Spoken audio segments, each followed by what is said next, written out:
হ্যাঁ, প্রশ্নটা হচ্ছে যে এই যে মৌমিকা ভাই যে বললো যে 8 জন আলেমকে নিয়ে আসার কথা, মানে ওদেরকে আমি বলছিলাম, কিন্তু মানে 1-2 জন রাজি হয়েছে আর বাকিরা আর কি ভয় পাইতেছে, মানে বসতে চাচ্ছে না আর কি।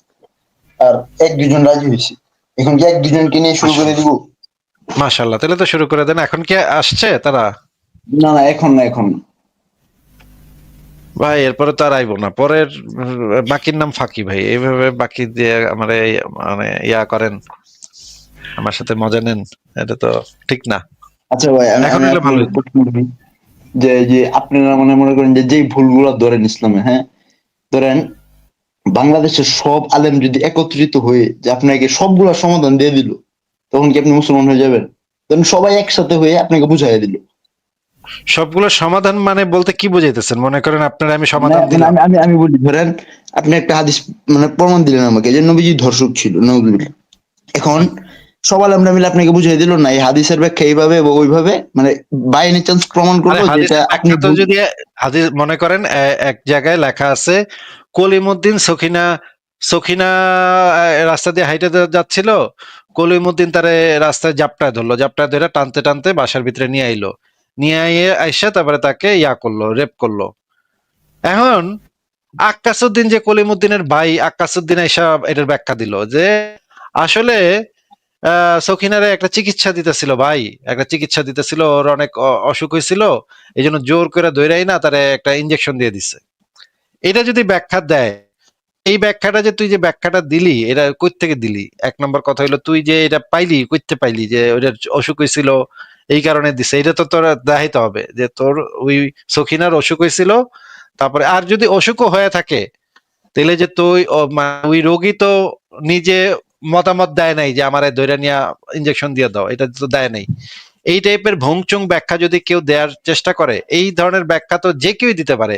যে কোনো পীর সাহেব যখন একটা ধরা খায়, ধরেন সায়দাবাদী হুজুর ধরা খাইছে, গিদানবাগি হুজুর ধরা খাইছে আকাম করতে গিয়া, এখন তার এক মুরিদ এসে একটা ভুংচুং ব্যাখ্যা দিতে পারে। ভুংচুং ব্যাখ্যা তো যে কেউ দিতে পারে, কিন্তু ভুংচুং ব্যাখ্যাটারে রেফারেন্স দিয়ে মানে ইয়া করবে কিভাবে, মানে স্টাবলিশ করবে কিভাবে, জাস্টিফাই করবে কিভাবে? ভাই এটা তো সবাই একত্রিত হলেই বলতে পারবে ভাই, মানে ওরা তো কোরআন হাদিসের বিশাল জ্ঞান রাখে না, মানে ওরা আপনার সবগুলা মানে জটিল বিষয়গুলা সমাধান করে তারপর উত্তর দিয়ে দিল। ভাই সবগুলা সমাধান করে জটিল করে উত্তর দিয়ে দেওয়া তো সম্ভব না। যেমন ধরেন তাকদিরের হিসাবটা খোদ নবী হ্যাঁ হ্যাঁ। মোহাম্মদ যেটার উত্তর দিতে পারে নাই। নবী মোহাম্মদ জারি মারছে মানুষেরে, তার সাহাবীদের ধমক দিছে, এই তোরা তকদির নিয়ে কথা কবি না। ওলামা একরাম সমস্ত পৃথিবীর সমস্ত মানে সৌদি আরবের গ্র্যান্ড মুফতি পর্যন্ত বলে দিচ্ছে তাকদির নিয়ে কথা কন যাইব না, এটা নিয়ে কথা কইলে ইমান দুর্বল হয়ে যাবে, এটা নিয়ে বেশি ঘাটাঘাটি করা যাবে না। এখন বা সব মুমিন আইসা এটার মানে উত্তর কেমনে দিবে ভাই? এটা তো আমি বুঝলাম না ভাই। এ মুমিকা ভাই কন্ত দেখি যে আল্লাহ করিয়ে নেয়, এই হাদিসের ব্যাখ্যা কেমনে দিব ভাই? এটা এটা তো দেয়া সম্ভব না। কেমনে সম্ভব এটা? মানে আল্লাহ যদি করিয়ে নেয় তাহলে এখানে বান্দার দোষ কোথায়? কেমনে বাইর করবো এটা? আমি তো বুঝলাম না কিছু। তাই আমি এই কোরিয়ানে হাদিসটাতে এমন সমস্যা, এটা নাম আপনাকে একটা উদাহরণ দেই। একবারে গ্রুপে 3 মুমিনা এবং এক হুজুরের সাথে ডিবেট হচ্ছিল, তো হুজুর তাকদিনে নিয়ে সবকিছু তেনা পেঁচাচ্ছে। আমি ভাবতেছি তুই তেনা পেঁচাতে থাক, লাস্টে তো আমি করিয়ে নেয়া দিব। যখন আমি ভাই ওই যে আবু দাউদের 4703 নাম্বার করিয়ে নেয়া দিছি, ভাই ওই হুজুর তো পুরা ভেবা চাকা খায় গেছে, আর সাথে 3 মুমিনা ছিল। 3 মুমিনার মধ্যে 2জন ওই জায়গাতেই কনফেস করছে যে ভাই এতক্ষণ যাও শুনতেছিলাম তাও তো ভেজাল ছিল, কিন্তু আল্লাহ এখানে মানুষের জীবনে ডাইরেক্ট ইনভলভ হচ্ছে, এখানে সে ডাইরেক্ট ম্যানুপুলেট করতেছে। আমরা তো কোনো মানুষই না, আমরা তো পুরা রোবট হয়ে গেছি। তাহলে আমরা যে কাজ আকাম কুকাম কিংবা অপরাধ করতেছি, সেইটার জন্য আমরা কি করে দায়ী হই? আর ওই মুমিনা মনে করেন যে পরে আমি যখন কথা বলছি দেখি ইমান একদম পুরা নড়বড়া হয়ে গেছে ওই 3 জনের মধ্যে। এই এক করিয়ে নেয়া হাদিসে ভাই, তাহলে আপনি এগুলার হাদিস কোনো সলিউশন নাই তো ভাই। আপনার হাদিসটা মুহাম্মদ একটু পাক দেখাইবেন আমাদের, আমি একটু দেখতাম আর কি। এইগুলার, হ্যাঁ দেখাচ্ছি দেখাচ্ছি, কিন্তু এগুলার কোনো আচ্ছা। উত্তর সম্ভব না। মোহাম্মদ নিজে দিয়া যাইতে পারে না, এখানে কোথাকার সুনা আগা হুজুরে এসে আমার উত্তর দিব? এটা আপনি কেমনে কইলেন? আর 2 নম্বর কথা হইলো, আপনি কি মনে করেন যে ইসলামের ভিতরে যদি এগুলোর উত্তর থাকতো তাহলে হ্যাঁ। মুরতাদের কতলের বিধান থাকতো? তাহলে তো উত্তরই দিয়ে দিত ভাই সবাই রে, তো করে উত্তর আছে, তোদের একটা যৌক্তিক উত্তর দিয়ে দিলাম, দিতাম। তাহলে তো ভাই মুরতাদের শাস্তি থাকতো না। মুরতাদের শাস্তিটা আছেই তো এই জন্য যে কেউ যদি ট্যাফু করে, যে কেউ যদি এটা নিয়ে গ্যাঞ্জাম করে তাহলে এটা মেরেলাম, হুমকি দিয়ে রেখে দিব। এটা তো আছেই, এই মুরতাদের শাস্তি, সাতিমে রাসূলের শাস্তি, জিনিসগুলো আছেই তো হচ্ছে কি এগুলারে ট্যাকেল দেওয়ার জন্য। আচ্ছা আমি আপনাকে সেই জিনিসটা দেখাইতেছি যে আহ কোরিয়ানে আর হাদিসটা একটু দেখাইতেছি, আপনি একটু এই হাদিসটা পড়েন তো ভাই। এইটার উত্তর কিভাবে দেওয়া সম্ভব? এটা তো দুনিয়ার সব মুমিনরে যদি একত্র করে ব্লেন্ড করে রস বাইর করি, সবগুলা মিলে সেই রসে তো এটার উত্তর দিতে পারবো না ভাই। একটু পড়েন তো ভাই, এখানে কি লেখা। হ্যাঁ, হ্যাঁ, এটা কি মার্ক করাটা পড়বো না শুরু থেকে? একদম শুরু থেকে পড়েন।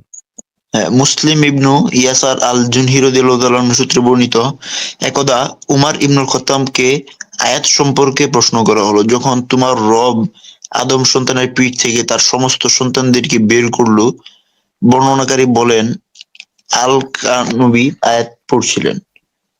উমর রাদিয়াল্লাহু তাআলা বলেন, আমি এ সম্পর্কে রাসূল সাল্লাল্লাহু আলাইহি ওয়াসাল্লাম এর নিকট প্রশ্ন করতে শুনেছি। রাসূল সাল্লাল্লাহু আলাইহি ওয়াসাল্লাম বলেছেন, মহান আল্লাহ আদম আলাইহিস সালামকে সৃষ্টি করার পর স্বীয় হাতে তার পিঠ বুলিয়ে তা থেকে একদল সন্তান বের করে বলেন, আমি এদের জান্নাতের জন্য সৃষ্টি করেছি এবং এরা জান্নাতবাসীর উপযোগী কাজ করবে। অতঃপর আবার তারা পিঠে হাত বুলিয়ে একদল সন্তান বের করে এনে বলেন, একদিন আমি জাহান্নামের জন্য সৃষ্টি করেছি, এবং রাসূল সাল্লাল্লাহু আলাইহি ওয়াসাল্লাম বলেন, মহান আল্লাহ কোন বান্দাকে জান্নাতের জন্য সৃষ্টি করেন, তারা জান্নাতবাসীদের কাজী করিয়েন, তারা তার দ্বারা জান্নাতবাসীদের কাজই করিয়ে নেন। শেষে সে জান্নাতীদের কাজ করেই মারা যায়, আর আল্লাহ এই বিনিময়ে তাকে জান্নাতে প্রবেশ করান। আর যখন তিনি যাই অতঃপর তখন কোন বান্দাকে সৃষ্টি করেন, জাহান্নামের কাজই করিয়ে নেন। অবশেষে যে জাহান্নামীদের কাজ করে মারা যায়, অতঃপর তিনি তাকে জাহান্নামে প্রবেশ করিয়ে নেন। আচ্ছা ভাই, এই হাদিস পড়ে কি বুঝলেন একটু বলেন তো, বুঝান তো আমাদেরকে। এটার ব্যাখ্যা মেলানো যায়, দাঁড়ান। না আল্লাহ আপনি কি তাআলা বুঝলেন এই হাদিসটা পড়ে সেটা বলেন, মিলায়েন এখানে না, তো যেভাবে হুদাই না, মাথা নষ্ট জি, করে হুম। জি, মিলাবার চেষ্টা করেন না। হ্যাঁ, আপনি মানে এই উনি হাদিসে কিন্তু যেটা বুঝতে লেখা আছে, পারছে ভাই, উনি বুঝতে পারছে যে এটা মিলতেছে না, এখন সে মিলানোর চেষ্টা করবে। দেখি ভাই না ভাই, কেমনে মিলানো যায়। মিলবে ভাই, আচ্ছা মিলবে ভাই, দাঁড়ান চেষ্টা দাঁড়ান, করেন, আচ্ছা চেষ্টা মিলাচ্ছি ভাই, করেন, দাঁড়ান। কি যে আপনি সে মিলাই দেন। আপনি কোন আগে এটার হ্যাঁ কি, এটার অর্থ কি, হাদিসের অর্থ কি? ভাই, তারা জান্নাতবাসীদের কাজ করিয়ে নেন। মানে আল্লাহ এটা কি প্রথমে ভাই?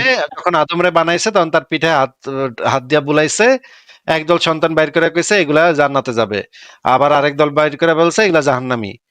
তারপরে কইলো কি, তারপরে একজন আবার জিজ্ঞেস করলো, হ্যাঁ নবী, হায় হায় এটা কি কোন নবী, তাইলে আর আমলের কি মূল্য রইলো? এই দেখেন এই যে একজন মানে কইতেছে, তাইলে আর আমলের কি মূল্য রইলো? তখন রাসূলুল্লাহ বলতেছে, মহান আল্লাহ যখন কোনো বান্দাকে জান্নাতের জন্য সৃষ্টি করেন তখন তার দ্বারা জান্নাতবাসীদের কাজই করিয়ে নেন। ভাই তাহলে তার ভাই ওই আকামটা ভাই এটা তো এমন না যে, ভালো। ভাই এটা তো হ্যাঁ বলেন। একদম সহি হাদিস না, মানে কোনো জয়ীফ টুইফ না, তো একদম সহি না। এই হাদিসের ভিতরে এই যে পিঠ বুলানো শব্দটা বাদে পুরা হাদিসটা একদম সহি হাদিস। তবে এই পিঠ বুলানো শব্দটা নিয়ে কিছু মুহাদ্দিস একটু সংশয় করছে যে এই শব্দটা এই হাদিসের ভিতরে আছে নাকি নাই। এই হাদিসটা কইছিল সে এই শব্দটা সঠিকভাবে করতে পারেনি, মনে করতে পারেনি যে এইটা নবী কইছিল নাকি কয় নাই, এই শব্দটা সঠিকভাবে মনে করতে পারেনি। কিন্তু এই পিঠ বুলানোটুক বাদ দিয়া বাদ বাকি পুরা হ্যাঁ হাদিসটা একদম টাটকা সহি, তাহকিককৃত সহি। আল্লামা আলবানী, নাসিরউদ্দিন আলবানী এই হাদিসটাকে তাহকিক করে শুধুমাত্র এই পিঠ বুলানো শব্দটা বাদে পুরা হাদিসটাকে সহি গ্রেডিং দিছে। ভাই, তাহলে অর্থ হবে যে তারা জান্নাতবাসীদের কাজই করিয়ে নেন। এখানে কিন্তু জাহান্নামের কথা বলা হয়নি, যে যারা ভালো কাজ করে তাদেরকে আল্লাহ সাহায্য করেন, এমন একটা কিছু হবে। কিন্তু পরেও ওই যে লেখা আছে, নাম ভাই এই যে, পরে লেখা আছে তো, যে জাহান্নামবাসীদের কাজও করিয়ে নেন। পরের লাইনটা পড়েন না কেন? আচ্ছা, তার দ্বারা জাহান্নামীদের কাজও করিয়েন, এর মানে হচ্ছে যারা, মনে করেন আল্লাহ আল্লাহ আমারে মানে যখন আদমরে ঠেলছে তখন আমারে বাইর করছে, জাহান্নামী করে বাইর করছে, বাইর করে এখন সেই জাহান্নামের জন্য আমারে সৃষ্টি করছে। এখন ভাই আমি যে জাহান্নামী নবী আর আল্লাহরে যে প্রত্যেকদিন গাইল পারতেছি, এটা আমারে দিয়ে কে আমারে দিয়ে করায় নিচ্ছে কোন তো ভাই? ভাই লেখা অনুযায়ী তো মানে দুষ্টার সৃষ্টি করে দিকে চলে যাচ্ছে, কিন্তু আমরা এইভাবে অর্থটা না নেই, কেন না এভাবে নিব? না এখানে নিলে লেখা আছে না নিব কেন? ও সহি হাদিসে লেখা আছে না নিব কেন ভাই? সহি হাদিসে থাকার পর আমরা নিব না নাকি? আচ্ছা ভাই, এটা কি অন্য কোনো ভাবে মিলান? আচ্ছা আমি কয়েকজন আলেমের কাছে যাই, দেখি তারা মিলিয়ে দেয়, মানে আমরা হয়তো ভুল বুঝতেছি বললাম কিন্তু। তো পৃথিবীর সব আলেমদের ধইরা যদি একটা ব্লেন্ডার মেশিনের ভিতরে ঢুকাইয়া ব্লেন্ড করেন, তারপর রসগুলা বাইর করেন, এই রসেও এই হাদিসের ইয়া দিতে পারবো না। কারণ এই হাদিসের যে ব্যাখ্যা ট্যাখ্যা যখন লিখছে, ওইটাও আমার কাছে আছে যে এই হাদিসের ব্যাখ্যা ট্যাখ্যা যখন লিখছে মুহাদ্দিসরা, তখন কইছে যে এই তাকদির নিয়ে তোরা বেশি মাতামাতি করিস না, কোনো কথা কইস না, এটা নিয়ে যারা চিন্তা করবো তারা কাফের হয়ে যায়, তাকদির নিয়ে বেশি ঘাটাঘাটি করা ভালো না। না এই না জন্য ভাই, তাকদির নিয়ে তাহলে কোনো বিতর্ক করতেই নবী নিষেধ করে দিয়ে গেছে। না ভাই, আমি নাম বলি যে ভাই, নাম ভাই, শোনেন হ্যাঁ শোনেন, ভাই, নবী মরার হ্যাঁ পরে, হ্যাঁ হ্যাঁ মোহাম্মদ মরার পরে তাবেঈদের কাছে তার এক শিষ্য গেছে, যে শিষ্য যায় বলতেছে যে আমি তো এই হাদিসটা নিয়ে খুব বড় বিপদে পড়ছি হুজুর, হ্যাঁ যে হ্যাঁ, এই নবী এই হাদিসটা। কাজ করিয়ে নিচ্ছে বলে গেছে, আমি তো এটা নিয়ে খুব বিপদে পড়লাম। হ্যাঁ, মানে তারও ইমান নড়বড়ে হয়ে গেছে, ধরেন সে ইমান যায় যায় অবস্থা, সে হ্যাঁ অনেক হ্যাঁ হ্যাঁ পেরেশান হয়েছে 3 মাস 4 মাস। সেই আরো কোনো আলেমে এটার সলিউশন না পায়ে বড় একটা তাবেঈর কাছে পাঠাইছে যে যাও, ওই লোক নিজেই হাদিসটা বর্ণনা করেছে, ওই লোক নিজেই তোমাকে এটা বলবে যে এই হাদিসের মানে কি। ওই লোকেরও অ্যান্সার ছিল এটাই যে তুমি এগুলা নিয়ে চিন্তা করো না। ভাই, ডাইরেক্ট ভাবতে নিষেধ করে দিছে। হ্যাঁ, ব্রেন খাটালে, এই এক হাদিস নিয়ে ব্রেন খাটালে আপনার ইমান থাকবে না। এবং এবং এই যে এই ভাবতে নিষেধ করে দিছে, এটাও আপনারা আমি দেখা দিব, এটারও দলিল আমাদের সাথে রেডি করা ভাই আছে। এটার উত্তর আমি, ভাই আমি বলি, এটার উত্তর আমি মিলিয়ে ফেলছি অলরেডি। এটা হচ্ছে আপনার যে যে আপনি যে আসিফ মহিউদ্দিন জাহান্নামে যাবেন, এটা আল্লাহ অলরেডি আগে থেকে জানে। এই জন্য আল্লাহ বলতেছে যে আরে জানেন, আপনি, আরে শুধু জানেন, আরে ভাই আমারে দিয়া করায় নিচ্ছে, এখানে করায় নেওয়ার হ্যাঁ কথা ভাই, আপনি লেখা আছে, আপনি শুধু যাবেন দেখে তো ভাই করাচ্ছে নাকি? আর আমি জান্নাতে আরে যাবো দেখে আমাকে রোজা হে রাখাচ্ছে, করাইলে, নামাজ হে পড়াচ্ছে। করাইলে তো আমি যাবোই, হে করাইলে তো আমি যাবোই তো, আমি এর করাইলে কি আমি আর না যায় কি আমি বয়ে থাকবো? না ভাই, না না, আপনি যাবেন দেখে উনি করাচ্ছেন ভাই, উত্তরটা এইভাবে হবে। নাম ভাই দেখেন, এই যে লাস্টের এই টানাটাতেই আসেন শেষমেশ। দেখেন নাম ভাই, আপনি কালকে রোজা রাখবেন আমি এটা জানি, হ্যাঁ, কিন্তু হ্যাঁ ধরেন আমাকে অবশ্যই আপনার হাতে একটা অপশন থাকতে হবে যে রোজা রাখবেন অথবা না রেখে হইলেও আমাকে ভুল প্রমাণ করার একটা অপশন আপনার হাতে থাকতে হবে, যাতে আপনার হাতে ফ্রি উইলটা থাকে।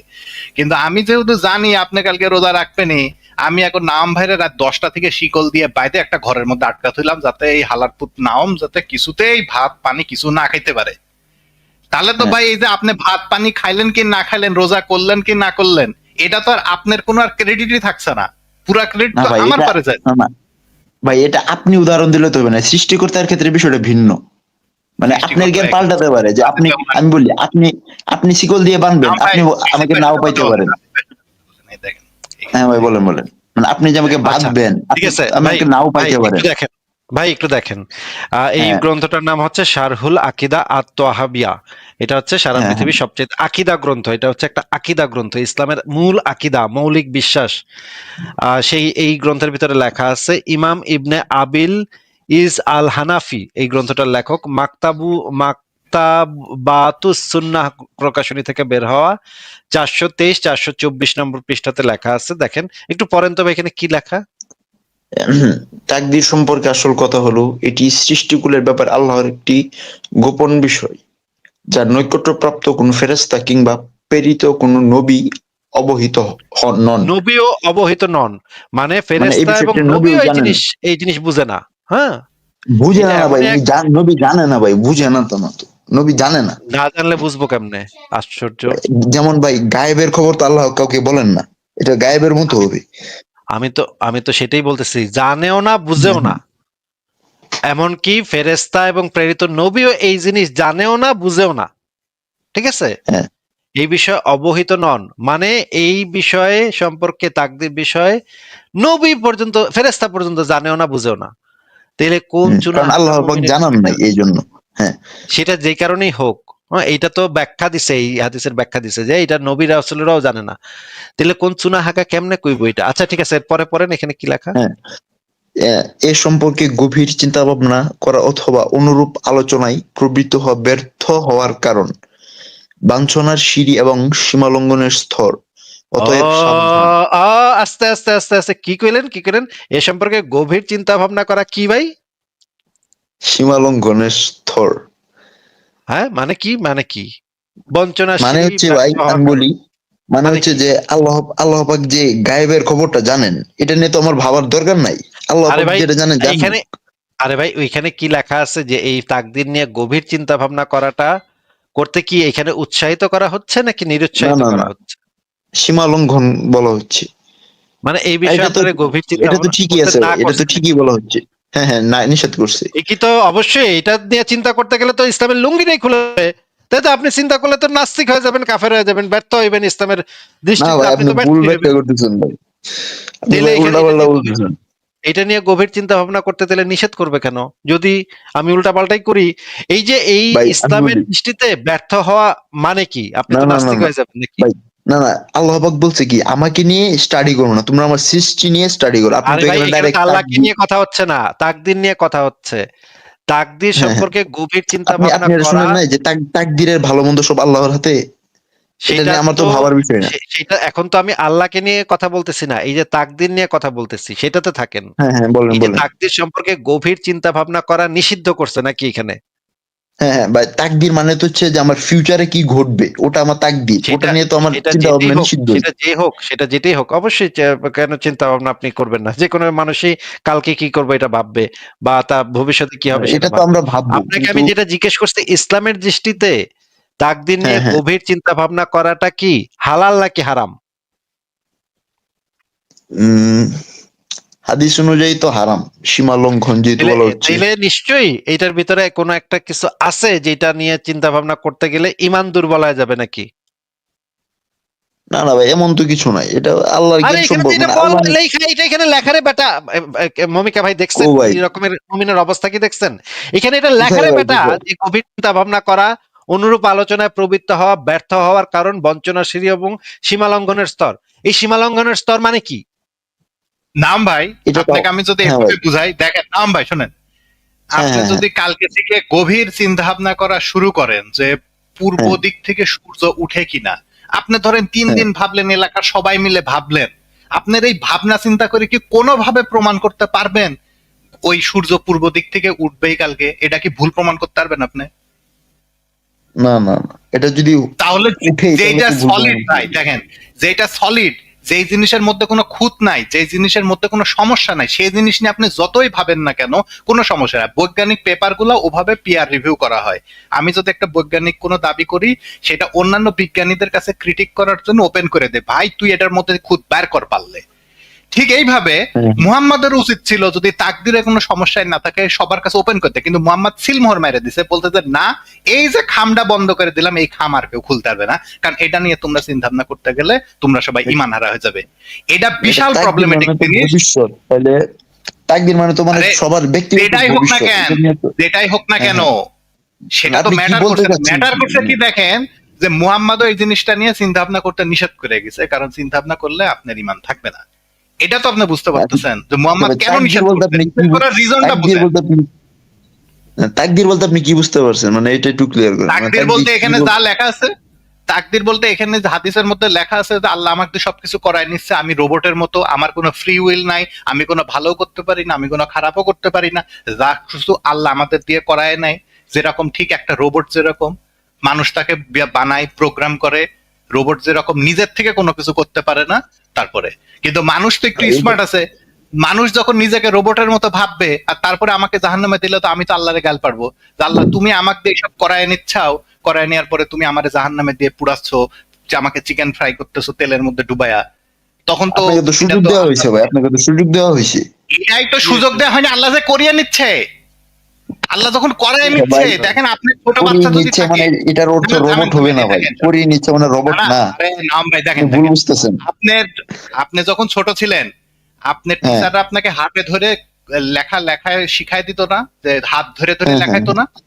এখন ওই হ্যাঁ, হাত ধরে ধরে লেখানো বাচ্চা যদি একটা রচনাও লেখে, সেই ক্রেডিটটা কি সেই রচনা পায়, মানে রচনা লেখার ক্রেডিট সেই বাচ্চাটা পায় নাকি ওই টিচারটা পায়, বলেন তো?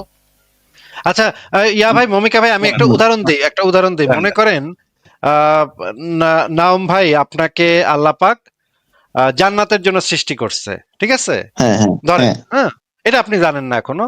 না, আপনি একদিন হাঁটতেছেন, দেখলেন একটা মেয়ে যাইতেছে। এখন মেয়েটাকে তো আপনি রেপ করতে চাইলেও না তো ভাই, করতে না ভাই, পারবেন না। আল্লাহ সবাইকে জান্নাতের জন্য সৃষ্টি করছে, কিন্তু কর্মগুণে ওরা জাহান্নামে চলে যায়। হ্যাঁ, এখন ওমা, বলেন। এই হাদিসে লেখা আছে এক দলের জান্নাতের জন্য সৃষ্টি করছে, আরেক দলের জাহান্নামের জন্য। আপনি এই কথা পাইলেন কোথায়? সবাইরে জান্নাতের জন্য সৃষ্টি করছে? দলিল ভাই, দেন, আল্লাহ কি চাই কেউ জাহান্নামে যাক? দলিল দেন, এটার দলিল দেন। আল্লাহ চায় কি চায় না এটা আমি জানতে চাই না, আপনি দলিলটা দেন। আল্লাহ সবাইরে জান্নাতের জন্য সৃষ্টি করছে, এরকম কথা যদি আপনি দেখাতে পারেন, আমি লাইভে কানে ধরে উঠবস করবো। জান, দেখেন। ভাই, এটার জন্য কি দলিল লাগে? ও, আপনার কথার কোনো দলিল ভাই, লাগবে এটা না। ইসলামের ভাই মূল কনসেপ্টই এটা ভাই, যে আল্লাহ এটা পাক এই মূল চাই না কনসেপ্টটা কেউ কোন জাহান্নামে বইতে যাক। লেখা আছে? এই মূল, আপনার এই মূল কনসেপ্ট কোন বইতে লেখা আছে একটু দেখান আমাদেরকে। এই যে কোনো একটা বই থেকে দেখান। আপনি ডাইরেক্ট প্রমাণ চাচ্ছেন না?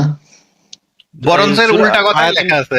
আয়াতের নাম্বারটা বলেন, আয়াত নাম্বারটা বলেন বা হাদিস নাম্বারটা বলেন, আমরা বের করে দেখাবো, অসুবিধা নেই। আল্লাহ পাক সবাইকে জান্নাতের জন্য সৃষ্টি করেছে এই কথা, ভাই এত পড়লাম ইসলাম, বাপের জন্মে এই ধরনের কোনো কথা কোনো আলেমের মুখে শুনলাম না, কোনো সুনাহাগার মুখে শুনলাম না। আপনি সব প্রথম সুনাহাগা যার মুখের থেকে এই কথা আমি শুনলাম ভাই। ভাই, ওরা কোন ইসলাম ভাই? সম্পর্কে জানে না আমার মতো ভাই, হ্যাঁ, বুঝতে আপনি তো পারছেন? জানেন, আপনি আমাদেরকে জানায় দেন, দলিল সহ জানায় দেন ভাই, দেন, হাদিসটা দেন বা দলিলটা আয়াত এখন আমার মাথায় আসছে না, আমি পরে দিব না। আপনি এই যে ওটা বলেন মাথায় যে মেয়ে মেয়ে পাইলাম না কি পাইলাম? মাথায় আসছে না, মানে আপনার কথার কোনো দলিল টলিল লাগবে না নাকি? না ভাই, কথার যাইতে দলিল আছে ভাই, সব মুখে সময় তো আইব সবকিছু কয়ে মনে দিবেন, থাকে না, বুঝেন না? মুখে আইবেন আর কয়ে দিবেন, এটা হইলো আপনার দলিল নাকি? আচ্ছা ভাই, পরে দিব না। যে কি যেন বলতেছিলেন, যে মেয়ে না কি যেন? দেখছেন মমিকা ভাই মেজাজটা কেমন লাগে দেখছেন? মানে একটা কথা কইলো আল্লাহ সবাইরই নাকি জান্নাতের জন্য সৃষ্টি করেছেন, এই রকমের ভাই, এটা মানে। মুসলিম হিসাবে ভাই সবার বিশ্বাস, আপনি যে কাউকে জিজ্ঞেস করবেন, নাম দলিল ভাই, ছাড়া এটা। নাম ভাই, হ্যাঁ আপনি ভাই।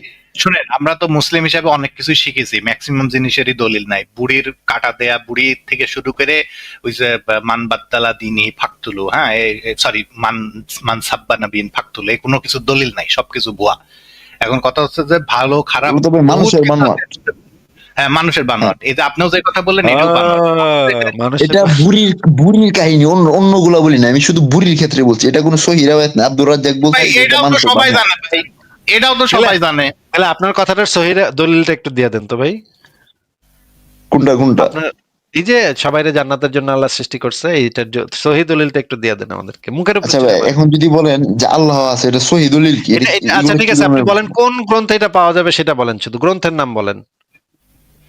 ওটা আমাকে বের করতে হবে। হ্যাঁ, আমার এখন মনে আসতেছে না। না না, আপনি তো পড়ছেন নিশ্চয়ই কোথাও না কোথাও, কোন গ্রন্থটা, বইটার পড়ছি, নামও আমি কইতে শুনছি, পারলে দিলে হবে। পড়ছি।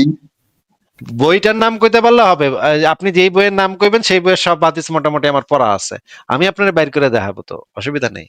নাম বলেন, বইয়ের নাম বলেন, হাদিস নাম্বার ভাই, বলতে হবে এটা না, তো বইয়ের নাম বলেন। আমি বলি যে আল্লাহ যে সবাইকে জান্নাতের আচ্ছা, জন্য সৃষ্টি করছে, এটা কোরআন থেকে কোরআন পড়ছেন না হাদিস হাদিস পড়লে থেকে বোঝা পড়ছেন? যায় ভাই, কোরআন হাদিস পড়লে এটা বোঝা কোরআন যায় যে থেকে আল্লাহ পড়ছেন, দয়াশীল, কোরআন থেকে ক্ষমাশীল। পড়ছেন, কোরআন থেকে পড়ছেন নাকি হাদিস থেকে পড়ছেন? আমি কোরআনের আয়াত পড়ে আমি এটা বুঝে নিছি, কিন্তু এটা এইভাবে বলা নাই, অন্যভাবে বলা আছে। যেমন বলা আছে আল্লাহ ক্ষমাশীল, কোন এর মানে আয়াতটা কি? পেরা, কোন আয়াতটা পেরা এটা বুঝে নিছিলেন? কোন আয়াতটা পেরা একটু সেই আয়াতটা বাইর করে আপনি আমরা কোরআনে দেখি। যান, অসংখ্য হাদিস আছে, আল্লাহ পরাক্রমশালী, কোরআনে তো ক্ষমাশীল, হাদিস নাই দয়ালু। ভাই, কোরআনে আয়াত আছে, না না, হাদিস কোরআনে তো কোরআনে হাদিস, আছে, এগুলো আছে। কোরআনে হাদিস আছে নাকি? না না, কোরআনে এগুলা অবশ্যই আছে, যে আল্লাহ ভাই, অতিশয় কোরআন আপনি দয়ালু, তো পড়ছেন, পরাক্রমশালী, কোরআন তো আপনি ক্ষমাশীল, পড়ছেন এগুলো তাই না? আয়াতের শেষে আছে কোরআন, তো ভাই। ভাই হ্যাঁ কোরআন তো আপনি পড়ছেন নাকি? হ্যাঁ হ্যাঁ। কোরআন শব্দের মানে কি কোন? আল্লাহ তাআলার ঐশী বাণী। কোরআন শব্দের মানে হইতেছে আল্লাহ তাআলার হিসেবে নেই। আচ্ছা কোন, এবার কোন সূরার আগে বিসমিল্লাহ নাই সেটা কোন? সূরা ফাতিহা মনে হয় সূরা ফাতিহা পড়তে হয় বিসমিল্লাহ নেই। সবগুলাতেই। ওয়াও, ফ্যান্টাস্টিক ফ্যান্টাস্টিক, খুব ভালো যাচ্ছেন। ঠিক আছে, এবার কোন যে সূরা তওবা নাজিলের ক্রম ও ধারা অনুসারে কত নম্বর সূরা? সূরা তওবা না? সূরা তওবা, এটা খেয়াল আসতেছে না, পড়ছিলাম আমি, হ্যাঁ, মনে আপনি আসতেছে। পড়ছিলেন কিন্তু মনে আসতেছে না এখন। বোঝা গেছে ভাই, আপনি তো কোরআনও অনেক ভালোভাবে স্টাডি করছেন, এটা আপনার কথা থেকেই বোঝা যাচ্ছে ভাই। কোরআনের সূরা কয়টা ভাই? আপনি 114টি। মাশাআল্লাহ, একটা পারছেন ভাই, একটা উত্তর দিতে পারছেন ভাই, একটা ভাই, উত্তর দিতে আপনি পারছেন।